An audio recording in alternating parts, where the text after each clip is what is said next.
Good morning, boys and girls. Today's story is another silly story. It's called A Bad Case of Stripes, and it's written by David Shannon, and he's the same author who wrote the No David.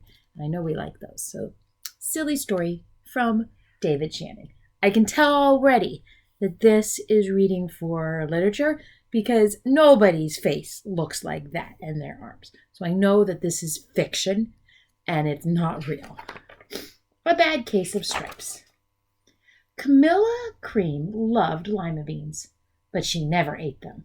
All her friends hated lima beans, and she wanted to fit in. Camilla was always worried about what other people thought of her. Today, she was feeling even more worried than usual. It was the first day of school, and she couldn't decide what to wear. There were so many people to impress. She tried on 42 outfits, but none seemed quite right. She put on a pretty red dress and looked in the mirror. Then she screamed. Her mother ran into her room, and she screamed too. "Oh, my heavens," she cried. "You're completely covered with stripes." This was certainly true. Camilla was striped from head to toe. She looked like a rainbow. Mrs. Cream felt Camilla's forehead. "Do you feel all right?" she asked. "I feel fine," said Camilla. But just look at me." "You go back to bed this instant," her mother ordered. "You're not going to school today." I feel Camilla was relieved. She didn't want to miss the first day of school, but she was afraid of what the other kids would say, and she had no idea what to wear with all those crazy stripes. That afternoon, Dr. Bumble came to examine Camilla. "Most extraordinary," he said. "I've never seen anything like it. Are you having any coughing, sneezing, or runny nose, aches, pains, chills, hot flashes, dizziness, drowsiness, shortness of breath, or uncontrollable twitching?" "No," Camilla told him. "I feel fine." "Well then," Dr. Bumble said, turning to Mrs. Cream, "I don't see any reason why she shouldn't go to school tomorrow. Here's some ointment that should help clear up those stripes in a few days. If it doesn't, you know where to reach me." And off he went.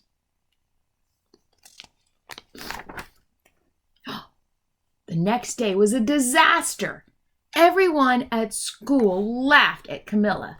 They called her Camilla Crayon and Night of the Living Lollipops. She tried her best to act as if everything were normal, but when the class said the Pledge of Allegiance, her stripes turned red, white, and blue, and she broke out in stars. The other kids thought this was great. One yelled out, "Let's see some purple polka dots."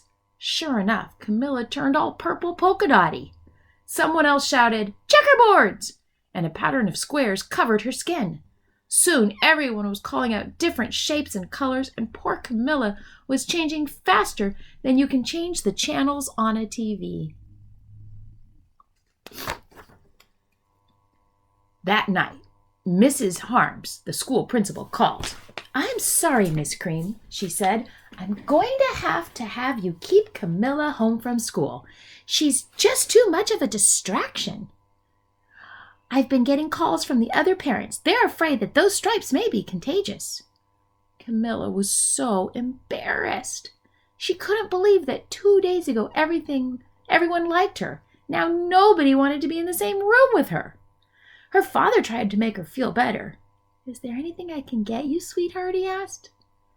"No, thank you," sighed Camilla. What she really wanted was a nice plate of lima beans. But she had been laughed at enough for one day. You can see her skin's all funny. Well, yes, I see," Dr. Bumble mumbled when Mrs. Cream phoned the next day. "I think I'd better bring over a specialist. We'll be right over." About an hour later, Dr. Bumble arrived with 4 people in long white coats. He introduced them to the Creams. "This is Dr. Grop, Dr. Sponge, Dr. Cricket, and Dr. Young." Then the specialist went to work on Camilla. They squeezed and jabbed, tapped and tested. It was very uncomfortable. "Well, it's not the mumps," concluded Dr. Grop. "Definitely not the chicken pox," put in Dr. Cricket. "Or sunburn," said Dr. Young. "Try these," said the specialist. They each handed her a bottle filled with different colored pills. Take one of each before bed, said Dr. Crop. Then he filed out the front door, followed by Dr. Bumble. That night, Camilla took her medicine. It was awful. When she woke up in the next morning, she did feel different. But when she got dressed, her clothes didn't fit right. She looked in the mirror, and there, staring back at her, was a giant, multicolored pill with her face on it. Uh-oh, it's just getting worse. Dr. Bumble rushed over as soon as the creams called. But this time, instead of a specialist, he brought the experts. Dr. Groud, Mr. Mellon were the finest scientific minds in the land. Once again, Camilla was poked and prodded, looked at and listened to. The experts wrote down lots of numbers. Then they huddled together and whispered. Dr. Groud finally spoke. It might be a virus, he announced with authority. Suddenly, fuzzy little virus balls appeared all over Camilla. Or possibly some form of bacteria, said Mr. Mellon. Out popped squiggly little bacteria tails.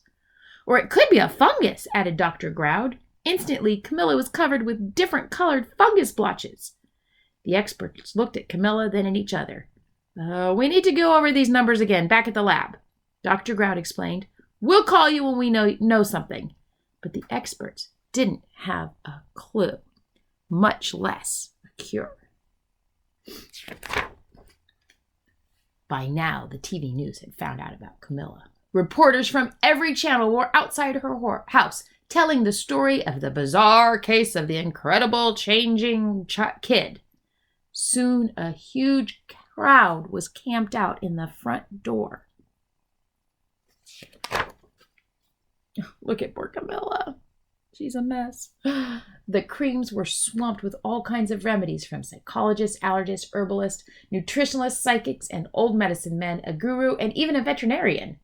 Each so-called cure only added to poor Camilla's strange appearance until it was hard to even recognize her. She sprouted roots and berries and crystals and feathers and a long furry tail. But nothing worked. One day, a woman who called herself an environmental therapist claimed she could cure Camilla. Close your eyes, she said. Breathe deeply and become one with your room. I wish you hadn't said that, Camilla groaned. Slowly, she started to melt into the walls of her room. Her bed became her mouth, her nose was a dresser, and the two paintings were her eyes. The therapist screamed and ran from the house. What are we going to do? Cried Mrs. Cream. It just keeps getting worse and worse. She began to sob. There's her mouth and her eyes and her nose. At that moment, Mrs. Cream heard a quaint little knock at the front door. She opened it, and there stood an old woman who was just as plump and sweet as a strawberry. Excuse me, she said brightly, but I think I can help. She went into Camilla's room and looked around.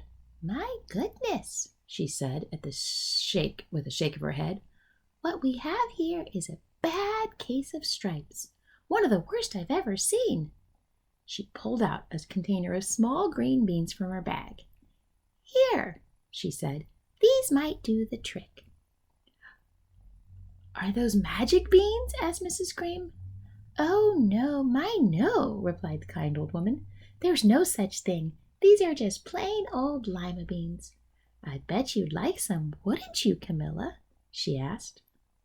Camilla wanted a big, heaping plateful of lima beans more than just about anything, but she was still afraid to admit it.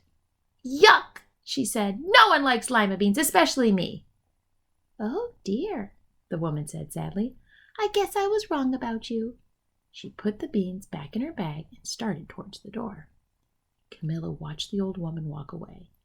Those beans would taste so good, and being laughed at for eating them was nothing compared to what she'd been going through. She finally couldn't stand it. Wait, she cried. The truth is, I really love lima beans. I thought so, the old woman said with a smile. She took a handful of beans and popped them into Camilla's mouth. Mmm, said Camilla. Suddenly, the branches, feathers, and squiggly tails began to disappear. The whole room swirled around. When it stopped, there stood Camilla and everything was back to normal. "I'm cured!" she shouted. "Yes," said the old woman. "I knew the real you was in there somewhere." She patted Camilla on the head. Then she went outside and vanished into the crowd. Afterwards, Camilla wasn't quite the same. Some of the kids at school said she was weird, but she didn't care a bit. She ate all the lima beans she wanted, and she never had a touch of stripes again. The end. Okay, definitely a silly story. I think this story, though, there's a message. The author's trying to teach you something. That's the author's message. What do you think the author is teaching you? Yeah, to be yourself. Because it's when Camilla pretended that she didn't like green beans lima beans because other people didn't like them, that she came down with the stripes. But when she decided to be herself and be true to herself, then she was cured. All right? All right. Have a nice day. I'll see you next time. Bye-bye.